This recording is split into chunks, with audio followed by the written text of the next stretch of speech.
आगरा वालों cinnamon the cloud kitchen में आपका स्वागत है। तो आज हमारे किचन में केक बनाने का मन कर रहा था, तो बस हमने मिल्क लिया, उसमें शुगर ऐड किया, मैदा ऐड किया, कोको पाउडर ऐड किया। विद दैट हमने उसमें ऑयल ऐड किया एंड उसको इंस्टेंटली मिक्स किया।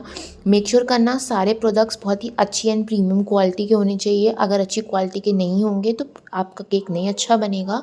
उसके बाद आप पिंच ऑफ विनेगर ऐड करना, जिससे केक बहुत ही ज़्यादा मॉइस्ट बनेगा। एंड देन हमने baking powder and baking soda भी ऐड किया। अच्छे से मिक्स करने के बाद जब ये आप ऐड करना ना, तो मेक श्योर करना इसको आप ज़्यादा मिक्स नहीं करना बैटर को, नहीं तो केक राइज नहीं हो पाएगा।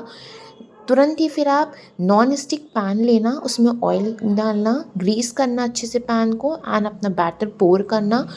उसको 15 मिनट्स के लिए लो फ्लेम में बनाना एंड अपने मन की टॉपिंग्स ऐड करना। जब केक बन जाए ना, तो उसके ऊपर शुगर सिरप ज़रूर ऐड करना, इससे केक मॉइस्ट रहेगा लॉन्ग टाइम के लिए।